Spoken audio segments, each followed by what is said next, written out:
Thank you. Thank you. Thank you. Can you all hear me okay, Masters? Anyone confirm?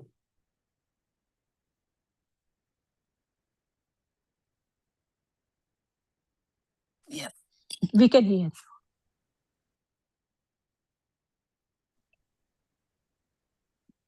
Can you hear me? No? Yeah, we Yes, can hear Master, we you. can hear you. Yes.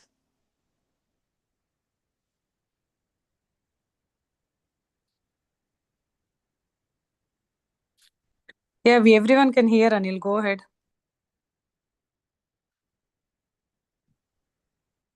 Can you hear me?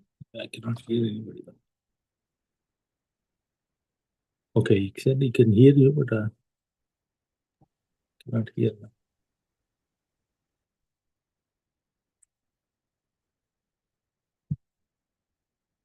It's very low here.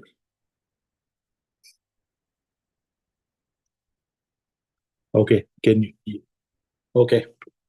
I see some of you text, but I cannot hear your voice though. Can somebody talk? Hello? Sir, I can hear you, sir. Okay. Thank you, madam. Yes, I can sir, hear. we can hear. We can hear you, yeah. Good, sir. Good, sir. Thank you. Thanks for confirmation. So thank you. Thank you very much once again for joining the Friday's Wisdom session. Truly appreciate everyone's time. We spoke about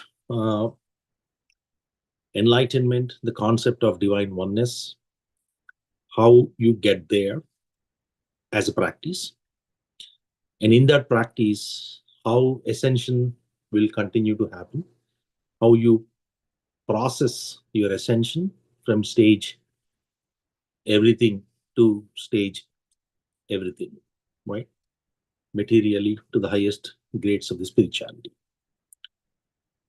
Now, this ascension, what we spoke about is the inner journey that will help us to unravel the mystery of why I am connected to this world and why I need to disconnect myself from the world. There is a lot of misconception that I need to leave my family, I need to leave my world, I need to go back and do my own thing in seclusion and all that. But as you start to progress more deeper into the conceptual aspect of spirituality, as you try to understand the real essence of spirituality, you will quickly get to a point that, okay, truth is the way of living. It is not about running away from everything. It is about being in everything, but yet not attached. And the second thing, which is also very important, is somewhere in this concept, right? We are all here today, Let's be very, very open and free, right? All of us are here today because somewhere deep inside, there is a silent knowing, right? For all of us. Life as it is cannot be the final truth. There is somewhere inside, all of us feel that there is something more I need to get, I need to have, I need to be there, Irrespective of so much success that we may have, our relationships, our comforts in life, the style of spirituality that you are embarking on. And yet, so many things are there in life, but yet something feels incomplete. We all feel that, especially the truth aspirants will always have that, that connection. Somewhere it is not lining up, right? That incompleteness, the so-called incompleteness, why we are, it is that reason that brought us together today. That is the reason we are all here listening about the wisdom of truth, trying to understand how can I become I am, right?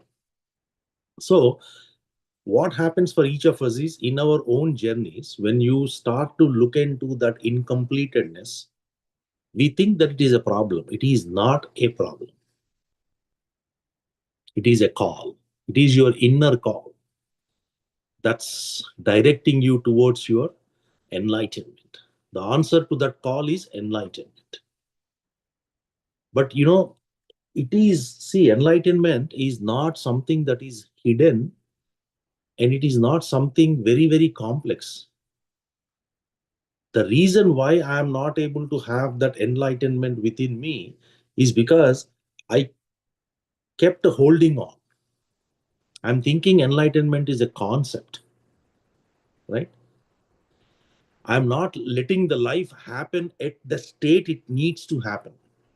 Everything I am bringing in my life, right? If I look at it, hey, my spiritual path is blocked by darkness. Is it really blocked by darkness, or is it blocked by the attachments that look like light?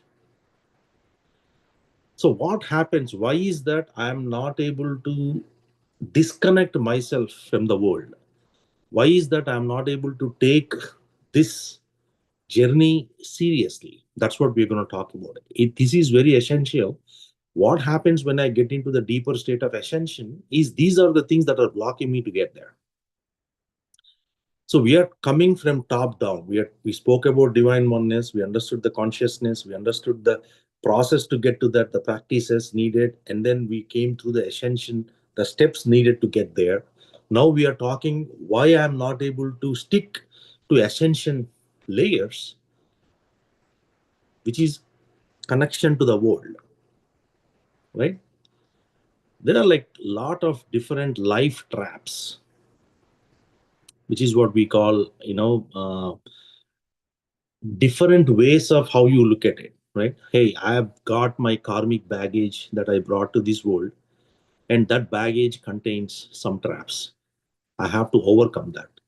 I have to learn, I have to accept, and I have to release it. Then I go to the next.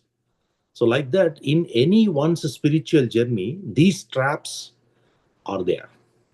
Every one of us who is looking to become the truth, who is looking to declare that I am enlightened, should certainly have to go through these traps, and you have to acknowledge, align, and make sure you learn and overcome all of them. Every single one will come to you at any given point of time in your own journey, in your own path. It is a must. And then these are not mistakes. These are not sinful things. These are not stages, right?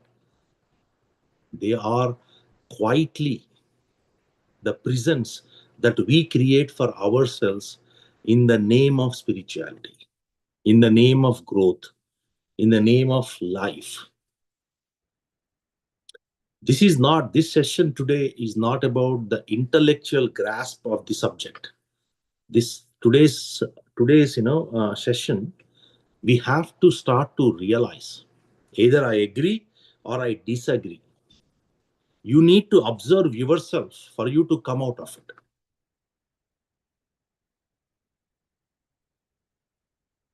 It is very important that we recognize that every one of us in our own journey, in our own way, go through these traps, these material traps, these life traps. We have to overcome it. We all understand, right? What are these traps? These traps are pretty much simple. I'm not giving them in any sequence. The pleasures of the world, number one, right? The name and fame that you bring upon. We're going to take each of them and then we're going to unravel the mystery surrounding it. Why is that? Even though I understand pleasure is there for me, why is my experience of pleasure becoming a bondage? That is what we are going to focus. Because I want to release from that pleasure. I don't want to know the concept of what pleasure is. I don't want to understand how that pleasure operates within my system. I don't want to know about how I get connected to the pleasures. Why am I attached to this? It is all theoretical. Today we're gonna talk about it and realize it to see how do I overcome it. What exactly is happening? please make notes. If you are able to make notes of today's session, it will really help you, because while we are talking on the particular topic or a particular statements, we're going to make a lot of statements today, right? It will help you to remind yourself that this is the area where I'm stuck. This is how I need to get out of it. You know, not all maybe the ones that you are going through, but certainly every one of us will go through in our own journey all of these things. These things are a must for every individual who is in the journey of spirituality, period. At any given point of time, we all have to go through it. So I'm going to talk about it very briefly. The pleasures, we have to overcome that. The next thing is name and fame, very important. Third thing is attachments. Fourth, most important, the spiritual, like the way we have spiritual energy as knowledge, the material energy is money. We have to overcome that. And then fifth one, which happens to the advanced practitioners, spiritual powers. I can tell you so many examples in our society, outside our society, everywhere you see, if you are not fully aligned to these 5 traps, if you aligned in the sense, it's not like I know about it. It's like I lived through it. You understood, you experienced it, and you realized it, and you released it. At which point it should not matter in your state of being. That's what we are talking. We're not talking about understanding. I know about this subject. You know about this subject, but have you experienced, have you gone through the phase of that experience? And when that phase of experience comes to you, were you able to bring back your being? That's the question. Okay. Right? So why is that my experience is becoming a bondage for pleasures? The first one, from childhood, every one of us are trained to seek pleasure and avoid pain, isn't it? There is no confusion here. There is no ambiguity, right? And this condition, what I have been brought up, every one of us have been brought up from our childhood, does not disappear on the spiritual path, period.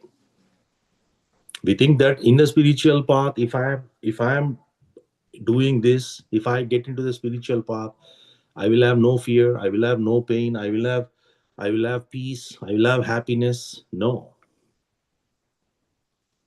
nothing disappears. It becomes more refined. That's it. Earlier, the pleasures were more external. Now, as you practice spirituality, the pleasures become internal. Previously, you used to express it outside to everyone. Now you won't express it, but you will have that feeling inside you that, hey, this is something that I know to figure it out. Right? The bliss, the calmness, the joy, the lightness, the expanded states. There is nothing wrong with the pleasures, by the way, right? It is absolutely fine. The problem begins when the pleasure becomes the goal. Underline that statement. When the pleasure becomes the goal, then starts bondage. Why is this a problem? Anyone? Why is this, when pleasure becomes a goal, why is this a problem?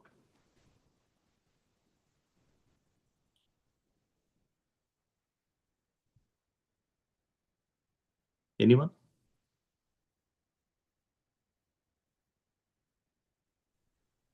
We are crazy to get it. It start to get the craving. So that makes us suffer. Okay. What else? I think we are expecting the outcome of what we are doing. So if, seeking approval, validation from other people. More? Anyone else? Any more?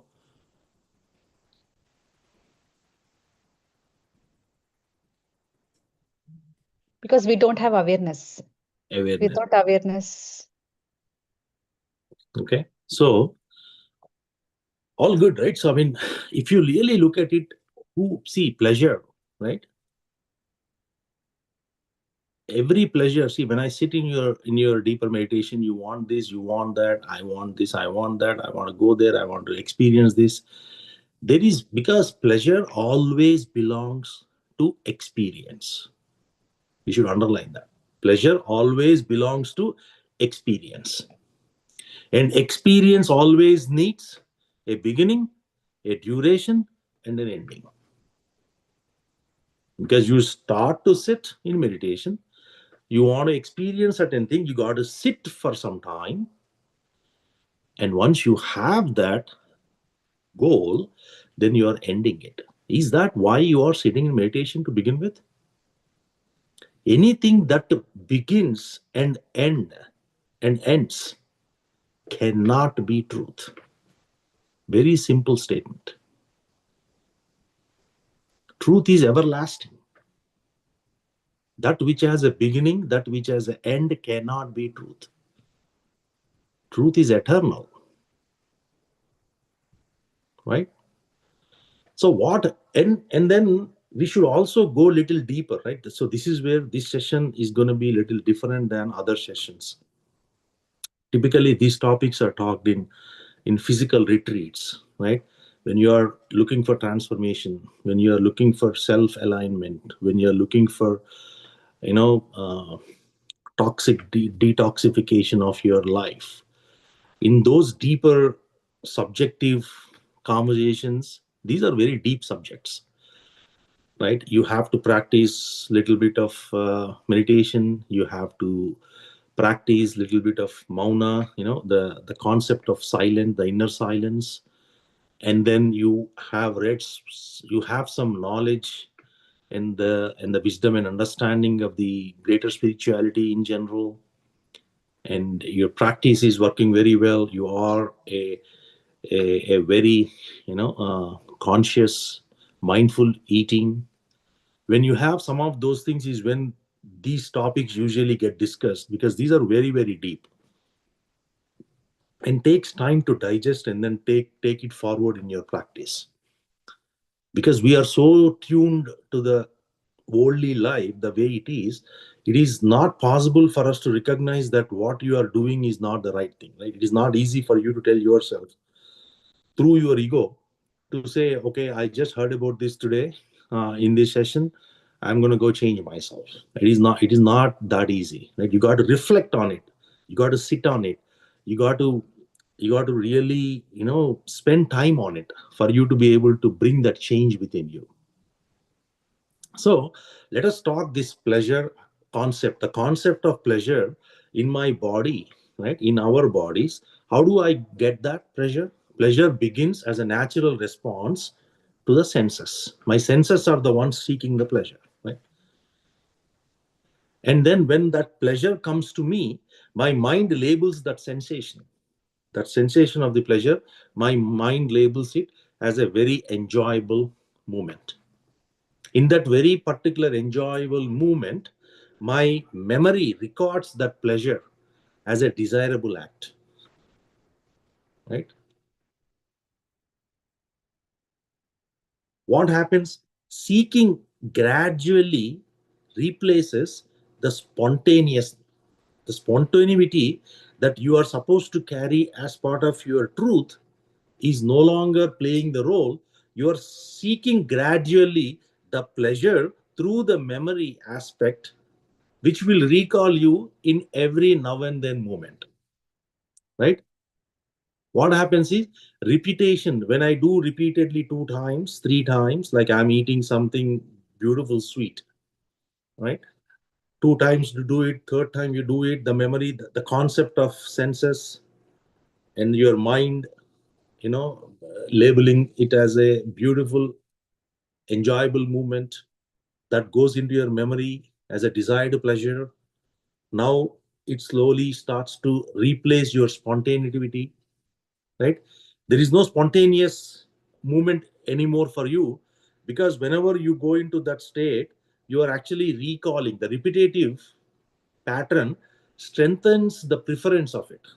So next time somebody comes to you and says, what sweet you want to eat? Ting, I want to eat that sweet that I have been used to. So what happens with this is your life becomes an organized comfort. This is the most important thing, right? It becomes an organized comfort and enjoyment. You have now structured, there is no absolute discomfort. Either discomfort is rested or discomfort is avoided.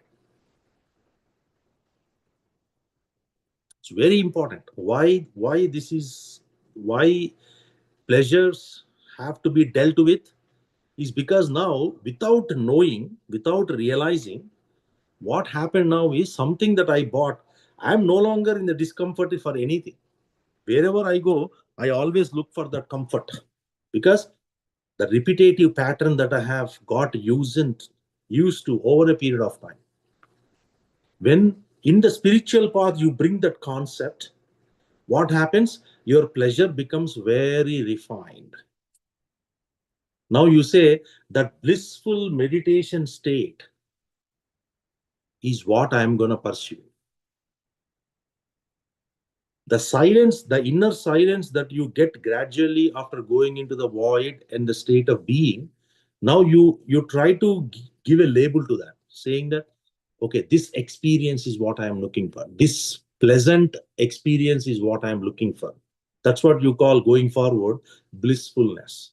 And next time when you don't get that, you start to question your ability. Your very silence that you are experiencing every single night in your deeper state of sleep, the very silence for which you are going into meditation, now you are challenging it and you are labeling it yourself. Right? Whatever the natural awareness that you develop within meditation will become insufficient for you. You will not be satisfied with it. The cravings repeatedly start to emerge, saying that the experiencer should identify and he has to strengthen. You keep looking for that experiencer. The experiencer within the meditation now starts to look for that experience. Totally lost the concept of spirituality here, right? Whenever a pleasure arises with you, the mind subtly tells you that I am experiencing this. The moment you are saying that I am experiencing this, that strengthens the sense of separatedness. You are no longer connected, you are separated. So if you really look at it, the definition of enlightenment, right, in comparison to this separatedness, you start to question yourself that, okay, what is enlightenment? Enlightenment is not about better experiences, isn't it? It is about seeing through the experience itself. The experiencer, whoever is experiencing it, you're going through it itself. That is enlightenment. I will never be able to get there because I have stopped at the state of experiencer who is experiencing certain things, and I'm in this vicious, repetitive, patternized cycle, right? So here the pleasure itself cannot be the issue. The problem is not the pleasure. The attachment to the pleasure is the problem. Every pleasure that you start to enjoy, you get attached to it. That attachment is the concern, and you cannot let go of it. A sensation will arise, a natural enjoyment will follow with that, and then slowly it starts to fade out. Now mind converts that conversation into a repetitive pattern within you. Now it starts to look for that pattern wherever you are going, whatever you are seeing, and it tries to recollect the current moment to that past moment and then label it whether this is a good moment, bad moment. There is no absolute enlightenment in that state. Instead of receiving that experience that you are supposed to get in a natural way, you are chasing it now. That's the end of it. Because what my meditation does is, it shifts my awareness, right? From past to the present.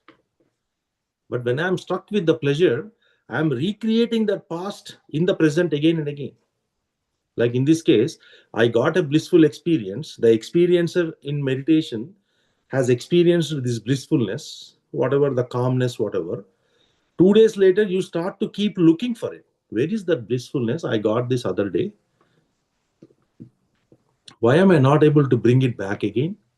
What is going on? Why my experience is not giving me that state? So you try to compare your 2 days back to today, and then you start to demoralize yourself, saying that that experience is no longer there. Hence, you will conclude in most cases that your meditation is not working, and this is not working for me.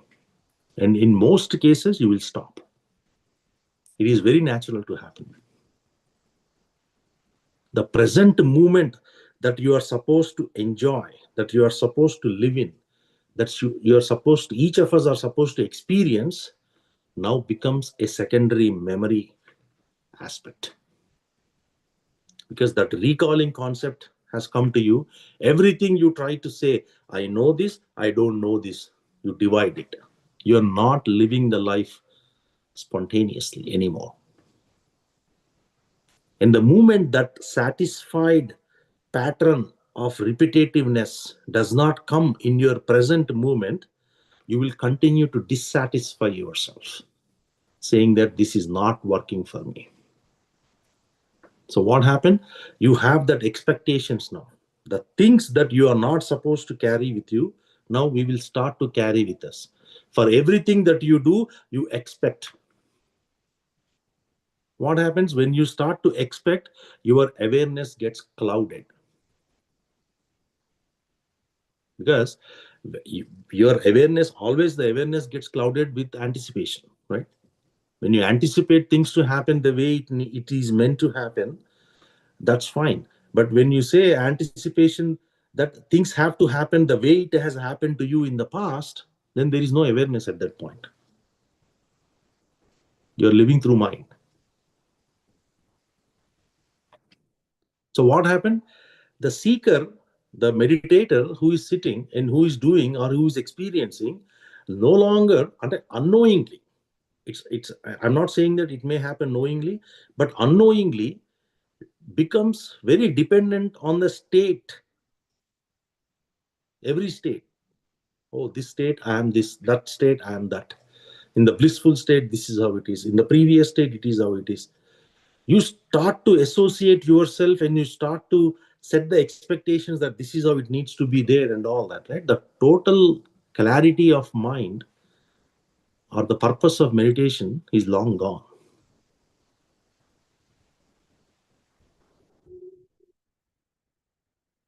That is the reason why it is very important to understand the concept of pleasure. The concept of pleasure, if I just get it theoretical here, it is not going to help. I have to bring that practice into my life to experience it, to see how am I dealing this.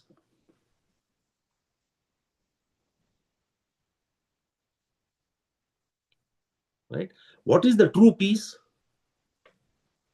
True peace is like it the true peace that I enjoy today in meditation, or you enjoy today in meditation, is because the experience remains very, it's like, hey, is stable, not because the experience remains pleasant. It is because awareness is no longer entangled. My awareness has expanded beyond the state. That is the reason why I get the true peace, why I'm experiencing, why I'm going to the true peace. It is not because of the experience remains pleasant all the time. if I don't really bring this pleasure concept into my life, what happens is if I don't handle it, if I don't interact with it, if I don't start to work with it, everything will become a repetitive life. That's what we call mechanical life, right? Mechanical lifestyle. Because anything unknown, you won't be able to do it.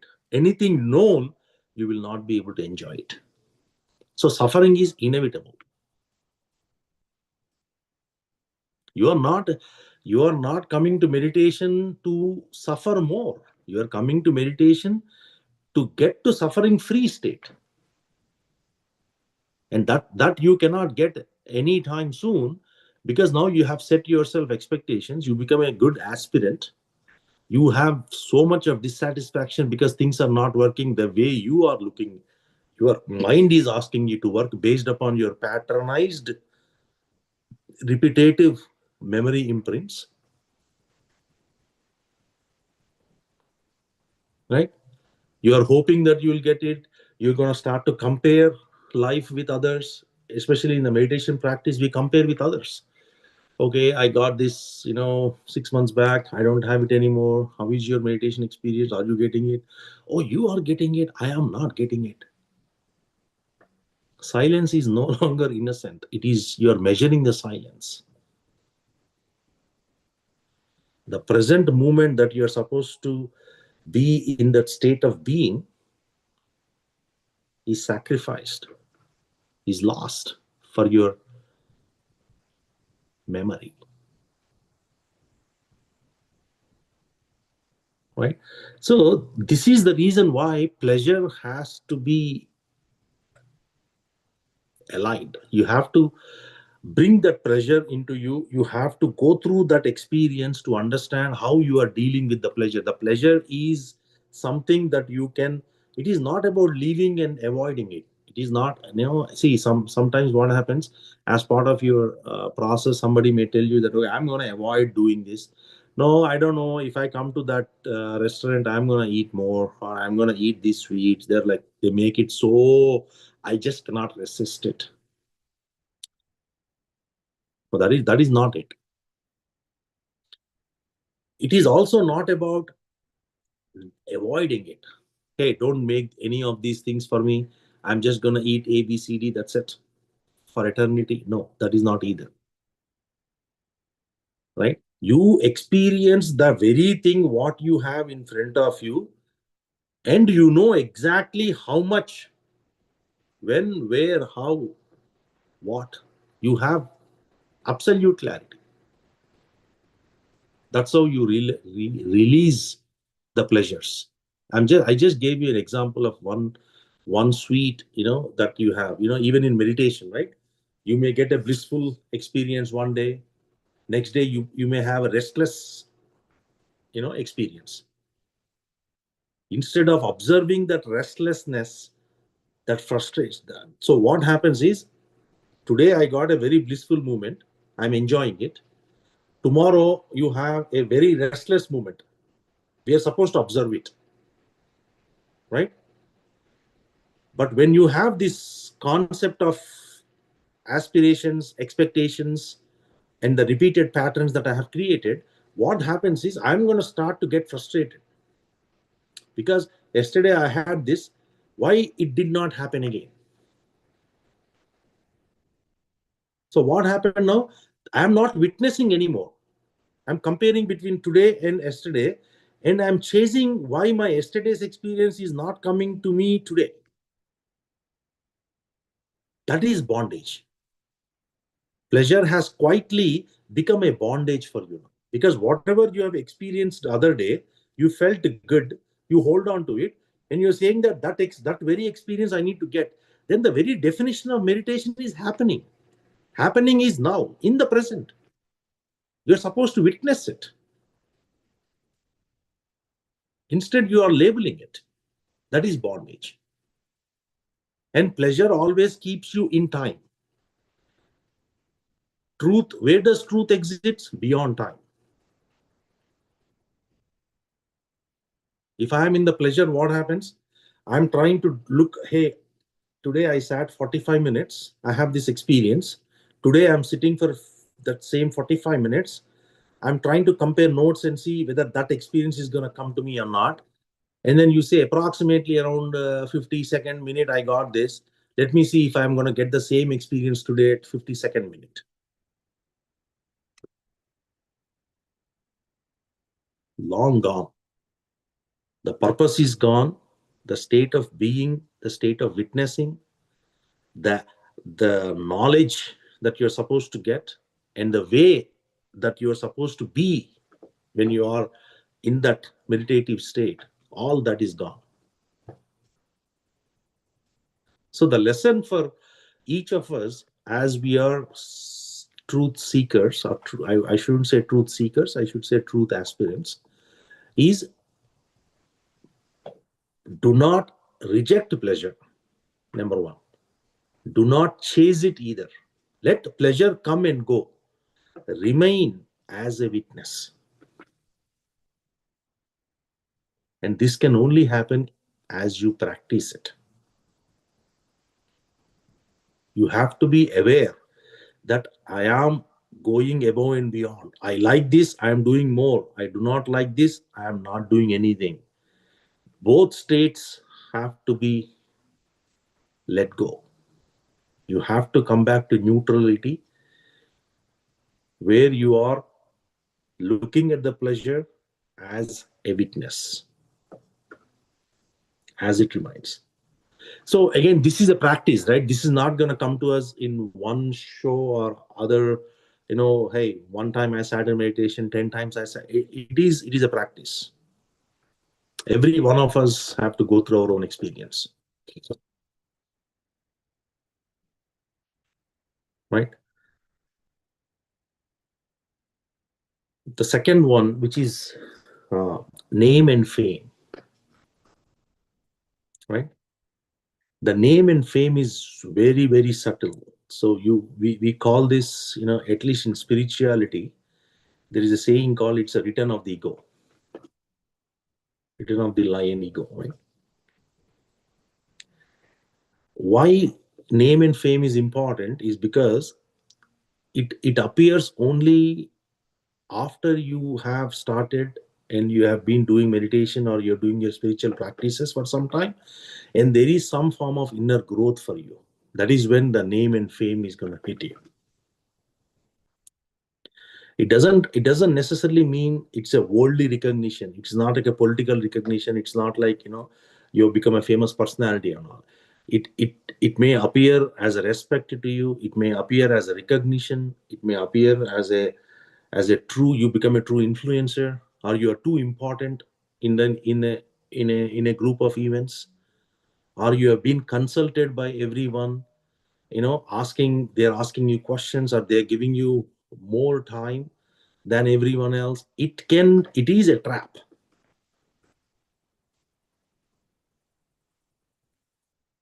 You can be awarded, right?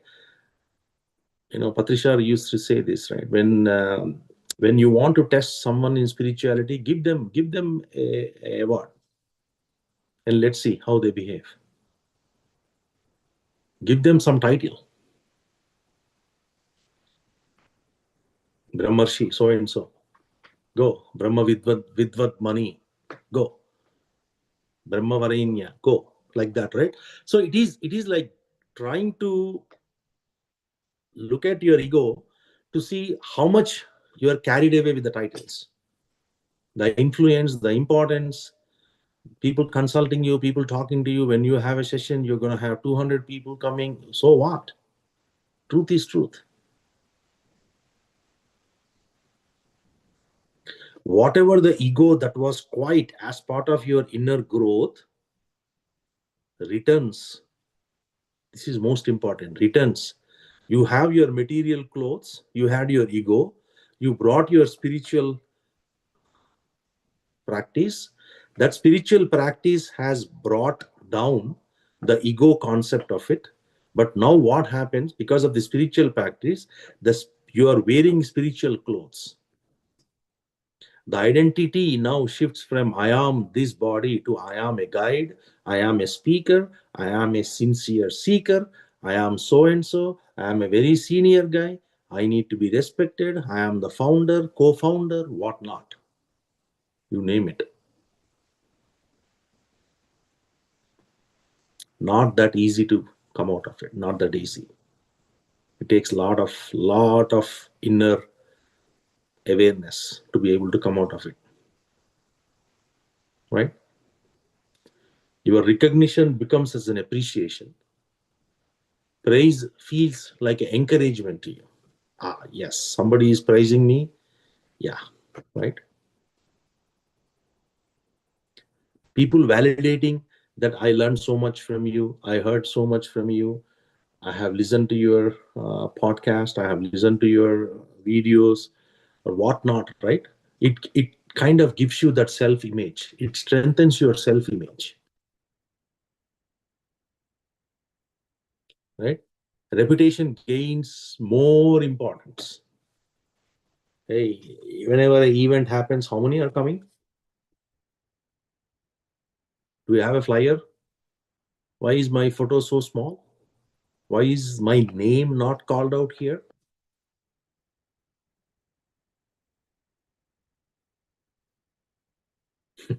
Our identity attaches to that perception of false reality. The real reality is long gone. Perception of the false illusional reality that I brought with my spiritual clothes. I continue to deny my body. I continue to deny my worldly affairs, but yet stuck in the spiritual affairs. This is not easy to let go. Sometimes every trap, every worldly aspect that you are learning, it may take one lifetime, it may take many lifetimes. But every one of us who is in the path of spirituality, we will have to overcome all that. We will have to find an opportunity to gel with it and work with it and realize it. Learn the lessons through it and then overcome it. So what happens when I have my identity attached to the perceptions? My actions will also align, right, with the image, with my image. What I need to do now, this, I need to do that. I have to only look at this. I have to only look at that.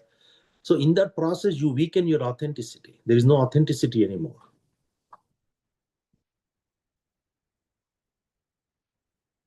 Right? So now what happens suddenly, instead of you being in the state of truth, now you have a respect, that you have now a psychological nourishment that you created for yourself, right? You are now a teacher. You are now a guide. You are now a great consultant to everyone. You have labeled yourself now, right? People come and talk to you about problems, situations, and you are helping them around, and you feel like, yay, yes. And in this process, somebody says something out of the way, you cannot take the criticism anymore because it disturbs you. If someone says that you're not doing the right thing, you get disturbed very, very much. Instead of trying to have a real rationalization or real understanding as to why that is coming, you don't go to the truth of it. You're just masking the truth and living with the spiritual identity. The very humility that you experience through your own journey, your own practice, now becomes a performance, a stage performance. What happens as people keep coming to you, keep talking to you, your identity solidifies further and further and further.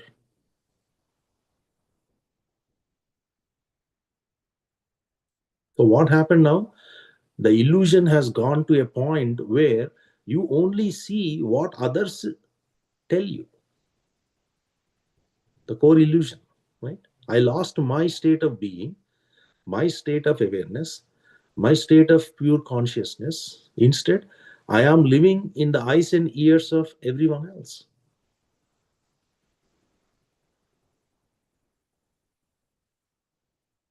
Right? A lot of times we think in spirituality, in the deeper state, if you go, hey, my ego does not need any arrogance. I don't have to shout at you. I don't have to say things happen and all. No, it survives perfectly. Ego survives perfectly well with respect. The only time you will be tested on your ego is somebody disrespects you. How you are taking it. You go to a session, nobody's there. Or there is only, you expect 30 people, you have only one person there. How do you feel? Are you accepting that as it is? Or are you starting to put it out there? You know, I was here all the way. You were not here. You didn't show up. I came here earlier than you. You are supposed to be doing this. You are supposed to be doing that. That is how ego survives. This is now the ego has returned through spirituality. In the name of spirituality, you have brought the very material ego that you actually practice to let go. And it is not easy, masters. I mean, I'm not saying that this is just a one thing that I have and I'm going to let it go. No, it takes time. It takes effort. It takes consistent practice to understand. And, you know, a constructive criticism is equally important in your path of realization, right? Everyone has a voice. Everyone has a say. If there are ways how you can improve things, if there are good suggestions that can help to keep the momentum going in a better way, so be it. Let us accept it. Let us embrace it and see how we can come as a flying color, together. So what happens is when you are in this spiritual space, your ego plays a very pivotal and a critical role, which is like, a illusion kind of a thing. It is not known to you. Unknowingly, things happen.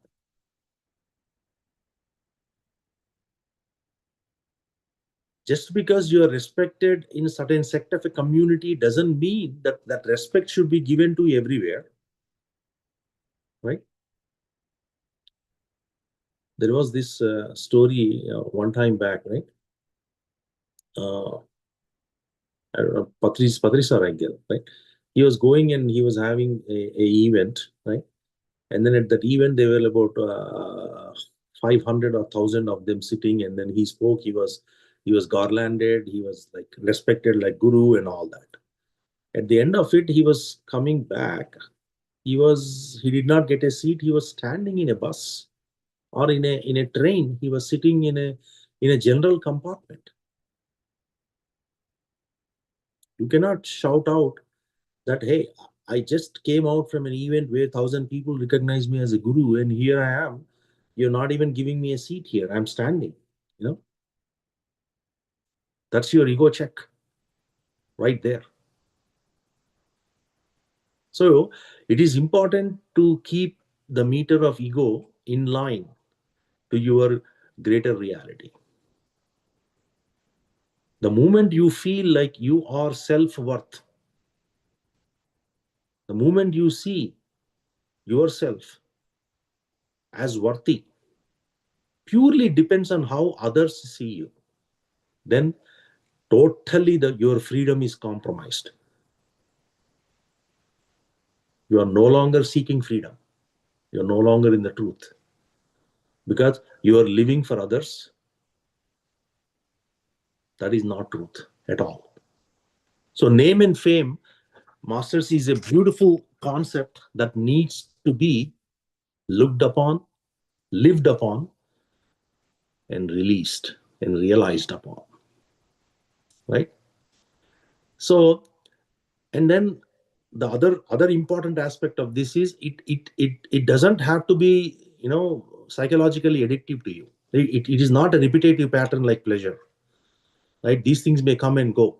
There may not be any event for next couple of months, you're fine. But then when the triggering happens, and then you don't get that comfort or you don't get that recognition, then it starts to come out. Right? There will be no silence. The reason why practice will no longer take precedence is ideally the silence will be gone, because you're attractive to the visibility. You're attractive, your eyes and ears are looking for people to tell you how things have happened, right? Expressions are no longer natural. It filters through your approval process, right? Any criticism that happens in a group or a community, you are threatened, because your identity itself is shaken in that criticism, right? There will be no humility anymore, because you are not experiencing truth as it is. Instead, you are seeking truth through the means and gains of the world because of the identity. Enlightenment dissolves totally with your ego, spiritual ego identity. Enlightenment totally dissolves, and your fame and name strengthens. As a natural, everything will happen in such a subtle way that by the time you start to realize it, all you are left with is a name and fame. Everything else is gone. When you are recognition, when you are recognizing yourself with an identity and it is held, right, it will tarnish everything what you have worked towards. There is no spiritual growth at that point. It is a learning. I mean, I'm not saying that you won't get there, but we have to start to keep repeatedly thinking about it to see how do I balance myself in the state of,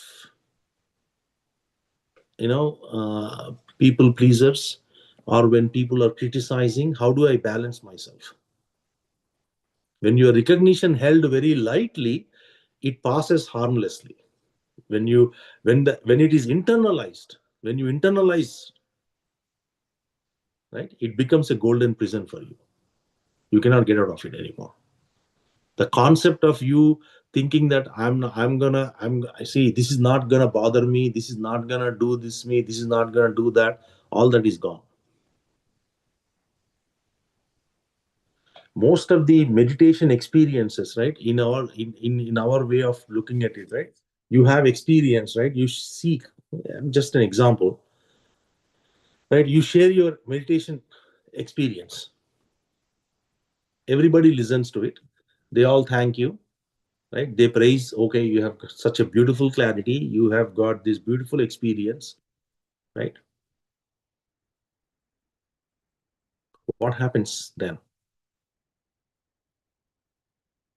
And somebody in that process says that no, that is not the right thing, there is something else, then you try to justify, right, through your image, through your experience, through your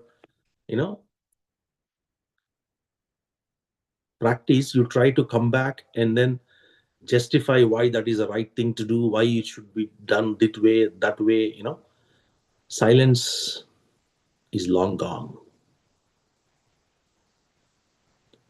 and any criticism now has become a painful process for you to release it. You are overthinking, you are thinking again and again and repeatedly, what happened, why I got this, why I got this. A sincere speaker, a sincere seeker or speaker usually shares meditation teachings, right? People praise him, people don't praise him, it doesn't really matter. You are sharing your spiritual knowledge or wisdom for your own happiness. Whether it is going to one person or going to 1,000 people, it doesn't really matter. Numbers are numbers. What happens now when my identity is established? I'm going to ask, I'm looking as a speaker now. I'm not looking as an organizer. You are allowed to ask about How is the event getting organized? Are we having so many? Are we arranging it for so many? Is everything taken care? That is a fine discussion.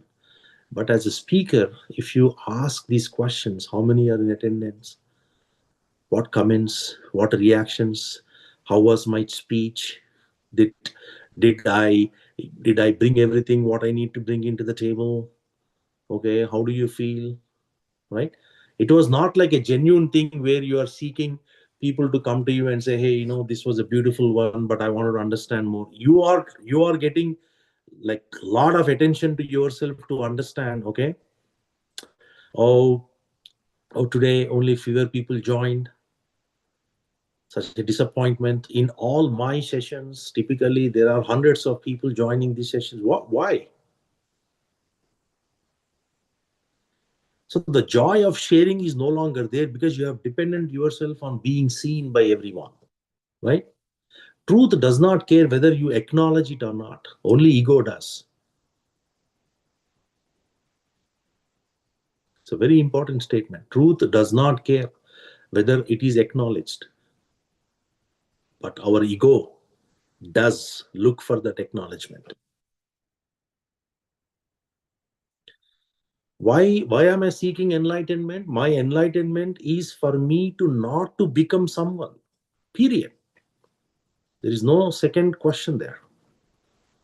I am supposed to lose my identity. What is enlightenment? Enlightenment is the courage to be no one. That's how I become everyone. That is enlightenment. If I am not able to embrace that as part of my practice, as part of my teaching, and if I am not able to live with those principles and ethics, where is the question of enlightenment?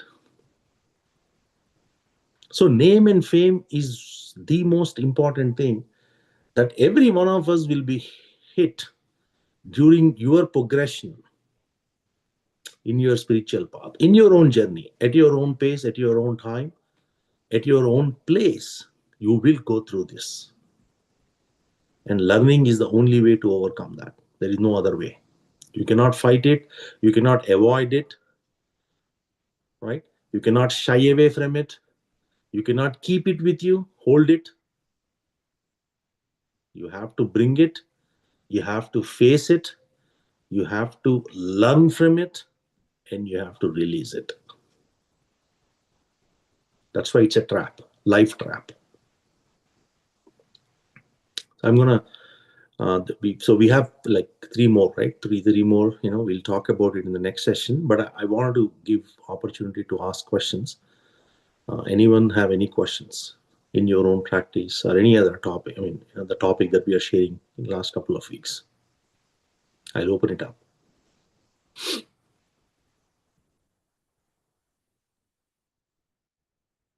Thank you, Master, for wonderful session. I have a question. So if anybody asks, what is your experience that you got in meditation or any past life experience? Somebody may ask, right? So in that case, how can we avoid that? I mean, it's not, Go ahead. can we, it's not good to tell, right? Because we are also beginners. So I got this, I got that. So if somebody explicitly asks to know the answer from us, so how can we, do we need to avoid or do we need to really tell if that is worthy to tell to that person if you know? Good question. So the question is, hey, can I avoid the experience? No, you don't have to. But on the same token, you're not supposed to attach to your experiences either, right? You're supposed to witness.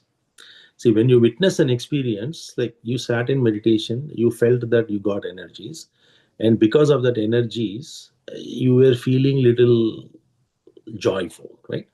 Now, this is a beautiful experience, and somebody says, okay, how was your meditation? You just tell them that today I sat in meditation, I had this, it's wonderful experience. That's it.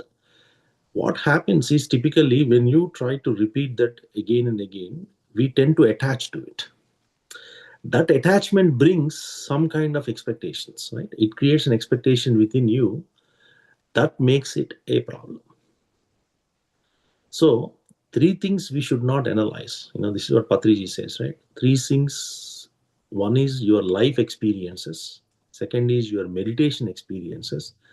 Third is your dream experiences. You should not analyze it, because these are states. These are the experiences that are happening at your state of mind, right? There is no point in analyzing it, because there is a past, present, and future connection to that. The more and more you start to analyze it, you won't progress. The only progress that each of us have to look in meditation is how best you are witnessing it. Instead, you are connected to the experience of it, then you have lost the witness state. The purpose of meditation is gone. Now you are stuck in the state of mind. You are supposed to be in the heart space with meditation as witness. You got an experience. You spoke about that experience. And you keep analyzing about that experience. Why I got this? Why now? What will happen and all that. Now what happened? You are now no longer in the heart space. You are in the mind space. So meditation is long gone. But why do we share experience? Is for others to know. For me to recognize such thing came to me today, which will help me in my own growth. And when you give that experience, or when you share that with others, others will also know, like, hey, there is something like this. Okay, there is astral travel. Okay, there is third eye. Oh, okay, there's something happens. Okay, in that state, oh, then you will have this type of feeling. Okay, thanks. It's good to know. That's it. And you leave and you forget. And you move. And the next day when you sit, again, you're back to witnessing. That's it. I got it. Thank you, Master. Thank you. Any other questions? Yes, sir. One question. It's not a question, rather it's sharing my observation while I was doing the meditation. One of the technique I found it very useful. You were talking about during the process of meditation, when we don't experience the same kind of sensations what we had in the prior days. Some days the meditation will be quite frustrating because we do not see the same experience what we had in the prior days. At the time, there's a possibility we end up in being restlessness and start self-doubting itself.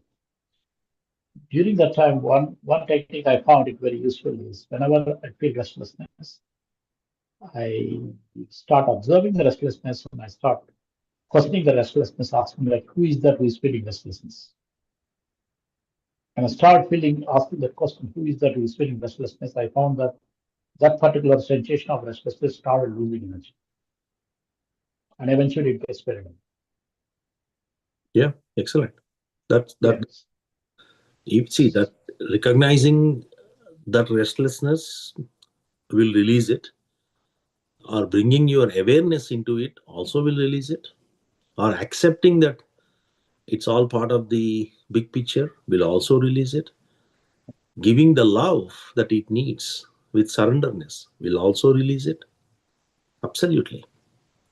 Whatever works best for you in your journey, you should connect to that, but you should not suffer. That's the point. Suffering is a choice. We have to remember. Also, the other thing is, if you were just talking about sharing the experiences, when I come through the experiences, like in the initial stages, I found that without any voluntary attempt in meditation, I see that some emotions keeps coming up. Initially, I used to try to fathom the emotions, like where they're coming from, why they're coming.